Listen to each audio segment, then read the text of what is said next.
Tata মোটরসের 5 minutes time frame. এখানে দেখতে পাচ্ছেন যে ইনসাইড ক্যান্ডেল সেট আপ হয়েছে, আর ফার্স্ট টার্গেট কিন্তু আমাদের এই পজিশনে ছিল। ঠিক আছে, কারণ কি এখানে হচ্ছে স্ট্রং একটা সাপোর্ট এখানে রয়েছে, তার জন্য এটা হচ্ছে ফার্স্ট টার্গেট। দেন কিন্তু মার্কেট নেক্সট সাপোর্ট পর্যন্ত গেছে, বাট নেক্সট সাপোর্ট পর্যন্ত কিন্তু আপনি ডিরেক্টলি আসতে পারবেন না। তার রিজন কি?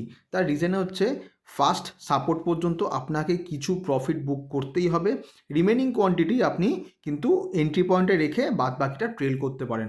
তো এরকমভাবে কিন্তু পুরো কোয়ান্টিটি আপনি গ্যাদার করতে পারেন, কারণ প্রফিট বুক করতে পারেন। কারণ হচ্ছে এখানে আবার কিছু কোয়ান্টিটি আপনি বুক করলেন, দেন কিন্তু ফার্দার মুভ যদি পেতে চান, তারপর অল্প কোয়ান্টিটি আপনি এই পজিশনে রাখতে পারেন, এই পজিশনে।